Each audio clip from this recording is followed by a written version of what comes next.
Honored to be asked to speak here at the Dekalb County Tea Party meeting. I thank you, Kevin, very much, and thank you all the board members too for inviting me here. I appreciate it. I got into radio about 5-6 years ago after I got out of the military. For 6 years, I was in the United States Army. I was a captain, and my last year I was in Operation Iraqi Freedom at the very beginning in Kuwait and Iraq. And when I saw the press cover a lot of what we were doing there, I didn't really like how it was being covered. I was in the meeting rooms with a lot of how the military was saying, okay, this is what we're going to do, and then actually seeing some of the operations happening and then reading about it on the internet the next day by these New York Times reporters and Chicago Tribune reporters, completely different than what I knew actually happened and knew was discussed. So I was kind of at a crossroads, and I said, am I going to stay on track in the military and be part of the public affairs to pitch stories and to tell stories to the media and hope that they do it right? Or do I want to be on the receiving end of it and let people tell stories directly? And I decided, I think I'd rather be on the receiving end. So that would require me to get out of the military, of course, and I did. And there was a period of time between where I found radio and where I got out of the military. I was in grad school, kind of deciding what I wanted to do. And I don't know if this gets me any street credibility with protest movements or not, but has anyone ever heard of something called protest warrior? I didn't think so. It was something in the mid-2000s or so that was kind of like a counter movement to the anti-war movement that was going on, the anti-war protests. That kind of bugged me when I saw the anti-war protests, specifically when we were online watching, in overseas, ready to go into Iraq, in Kuwait, seeing about all these anti-war, protests. And of course, and I'm going to get into that here a little bit, everyone has a right to express their opinion about things, and didn't begrudge anyone for having a strong opinion about the war. But the antidote, of course, to opinion you disagree with is more opinion, right? It's not the government coming and cracking down and saying, nope, you guys can't give this speech. That would be against the First Amendment, of course. It's other speech. It's you counter speech you don't agree with other speech. And that's what I love about radio, and I'm a huge proponent of, obviously, the First Amendment. And this Occupy Wall Street movement, I think in a lot of ways has galvanized this idea of, all right, you express an opinion that we don't agree with, fine. We're going to express an opinion that counters that.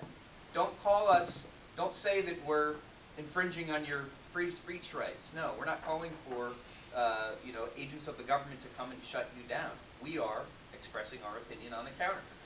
And that's the thing, the Occupy Wall Street movement and the Tea Party movement, it is one thing they really do have in common. They're comprised of people who are not satisfied with the status quo, right? You see things that are going on, and you want to change them. Each of these movements decided to march, protest, express their voices in mass after it was determined that enough people didn't like the way things were going. But this is where the similarities end between the two movements. The Tea Party, by and large, has been about the way our government operates and spends taxpayer money. And their message has been directed smartly towards the government, an entity that is accountable to us all. Because of the Tea Party's message discipline, operational skills, and overall strategy, the Tea Party movement, over the last couple of years, has been extremely effective.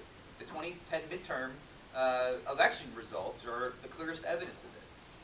The Occupy Wall Street movement, the 99%, they don't seem to have a whole lot of message discipline, and they've unnecessarily attempted to reinvent the wheel as far as internal operations go. Just Google human microphone and twinkle agreement. You guys know what I'm talking about with this? Seen the videos on this? I remember this was the last meeting you talked about, Rogers Rules of Order and how committee groups usually get together. There's a reason that people use Rogers Rules of Order. Roberts Rules of Order, and it's been used for this because it works. It's It's how people organize, and it has become effective. The Occupy Wall Street movement trying to completely reinvent the wheel with a lot of the way they do things, and I don't think it's going to work in that effectiveness sense. But the biggest problem, the biggest difference between the Occupy Wall Street movement and the Tea Party movement, I think, is that they're directing their message at entities that are not necessarily accountable to them. And unless they change that, I don't think they're going to be successful. Now, I'm not going to attempt to take apart the Occupy Wall Street movement's main political arguments here. They're so vast and so vague, and it's been done quite well over the last couple of months by people much smarter than me. But the main problem that the Occupy Wall Street movement, I think, doesn't seem to get is that Wall Street and big business in general don't answer to them. Their supposed enemies in the skyscrapers are accountable to only their shareholders and market forces, really. Our elected officials, by contrast, are accountable to us. And they answer to every single one of the protesters, and everyone not protesting for that matter. The Occupy Wall Street movement's time would be better spent, I think, marching on the White House, marching on Congress, at state and local government offices that they want to affect actual change. And this is something that I don't think a lot of them get. I heard one of them on another radio show the other day. The host was talking with them live on the air, and the host just asked them, wasn't trying to make a point, he says, who's your congressman? Who's your state representative? And they proudly said, I don't have a congressman. I don't have a state representative. And I was just thinking to myself, that's almost, I'm not saying I'm not taking it to the extreme saying that's treasonous, don't get me wrong, but that literally is anti-American. If you don't understand and accept the fact that we do have a government that does work for us, our elected officials might do things you disagree with, they might vote a way you don't agree with, and you got to let them have it when they don't, and give them a attaboy when they do. But our American system of representative democracy, of a republic, it does work. We all do have elected representatives. They're calling themselves like the General Assembly down there, and they're almost, if you hear a lot of them, if you watch some of the videos online and you see some of these Occupy Wall Street movement people, a lot of them they're trying to like change everything. They reject, a lot of them, not all of them, a lot of them do reject our entire system of government, our entire system of capitalism. And I don't understand what exactly what action they're looking to happen. Peggy Noonan from the Wall Street Journal asked, do they expect people from the skyscrapers to come down and write them checks? Like what exactly do they want them to do? So when the Tea Party movement, I know, as it has flourished over the last couple of years, does actually ask and want things to change directly with our elected officials. And that is who the movement has been, not necessarily protesting against, but directing their message to are people who actually work for them, elected officials. One more key point about this idea of expressing your voices and directing a message.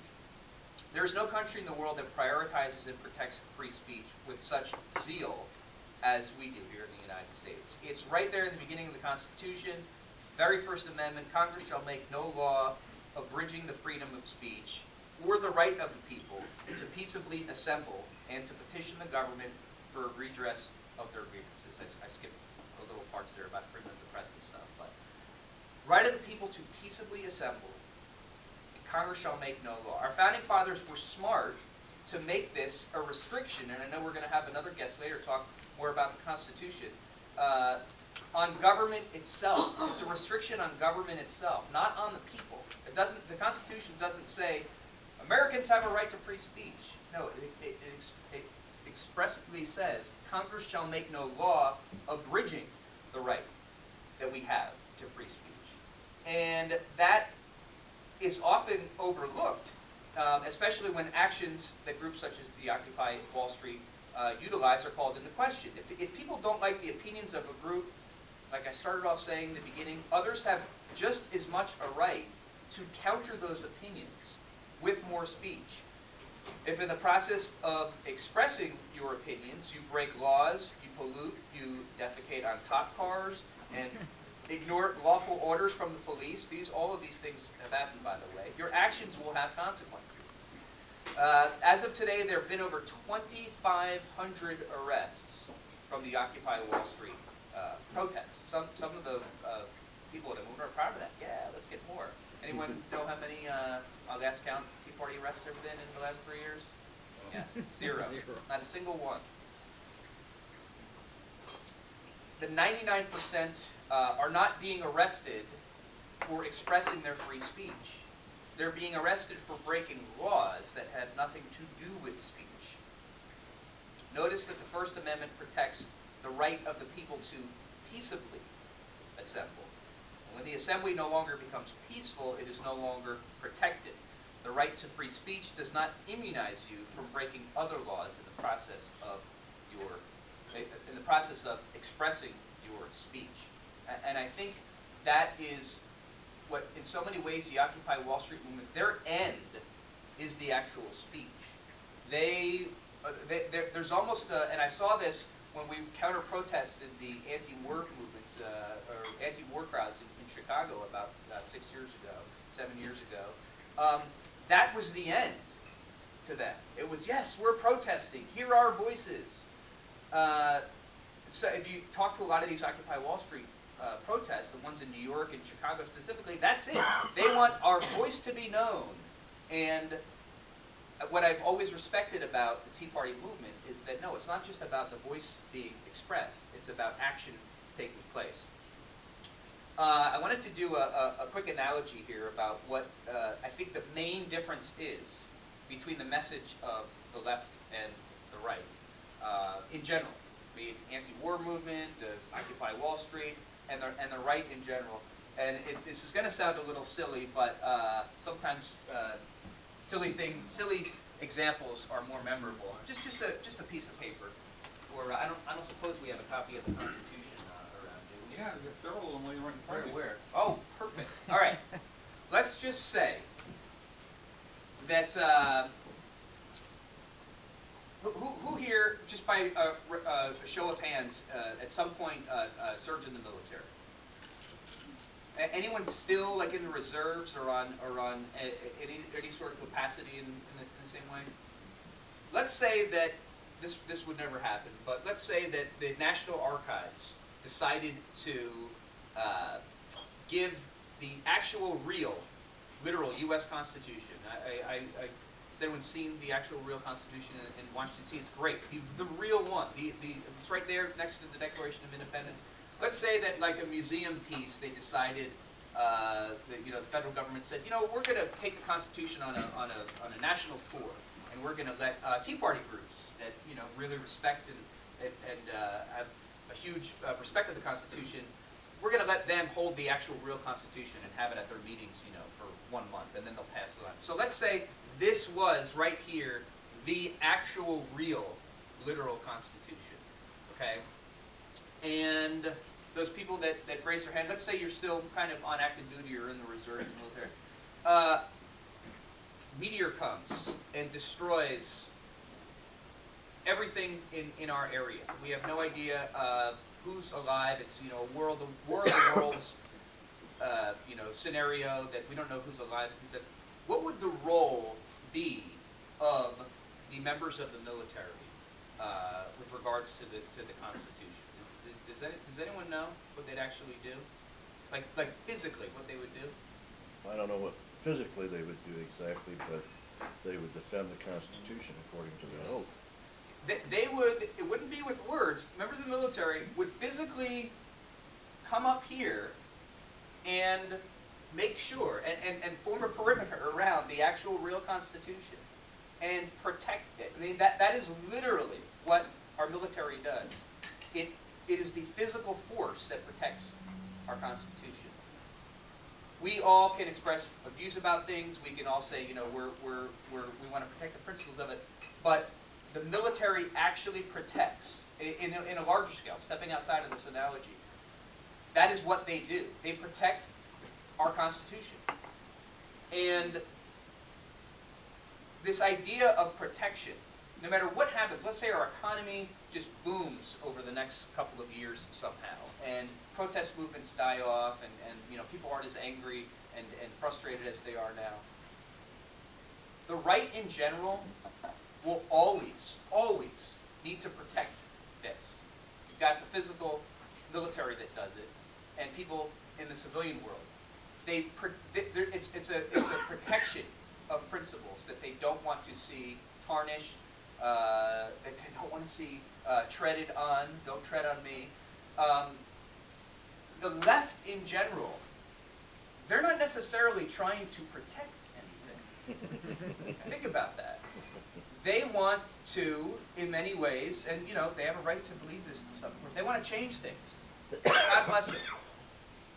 They want to attack, in a lot of ways, the way things are. Some of them do want to attack the Constitution. Look at this old document written by a bunch of old slaveholding white guys. You know, what difference does that make? They attack. They want to change, and almost all of these movements are some form of an attack. And again, that's fine. But the right in general is always looking to protect, and that's something that I think always will separate these Occupy Wall Street movement people, the anti-war crowds, even the what are those world what are those Canadian what is it? No. I'm drawing a blank here. New World Order. The anti-global Globalists. Yeah, those protest movements. WTO. Thank you. Those guys get really violent. The anarchists and stuff. It's all about massive change and revolution and extreme. The right in general is protecting something. Last thing here in conclusion. We already talked a little bit about how to, or the idea of just getting involved in things. Kevin mentioned it a little bit about attending meetings, going to your local elementary school board meeting or your local city council meeting. It's not a matter of going there as some show of force that, hey, we're keeping an eye on you. I've just started to do it in the last couple of years just as a citizen. You know, your taxpayer dollars are paying for them to enact policy and to, you know, keep a look on the tax dollars and spend them. You have a right and a duty almost as a citizen to just kind of make sure that they're doing right by your tax dollars. And some local bodies make it easier to communicate with them and for you to express your opinion to them than others do.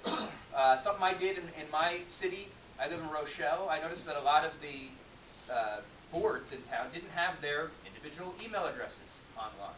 It was very difficult to contact the members of the school board, the park district board, the city council. The city council did have them up. So I just asked them politely a couple of times at a couple of meetings, just real quick, hey, could you guys put your email addresses online? It would just be good so that we could communicate with you directly. Got a little bit of pushback to it, and eventually they changed and said, yeah, you know what, you're right, that's fine. Most of them did. I'm still working on a couple of them. But that's where it starts, really. Just making sure that wherever you live, you do have a park district that works for you. You do have a city council wherever you live. You have a state representative. You have a congressman. You have a governor. You have, you know, 2 senators and a president. Make sure that that open line of communication to them exists. And if it doesn't, change it. Because if whatever news comes up in the world, whatever issue comes up in our state, you want to be able to contact them in the most efficient way possible and let them know that you're just a concerned citizen who is watching and is making sure that your employees, are doing what you, their employers, want them that's it. I thank everyone for listening to this.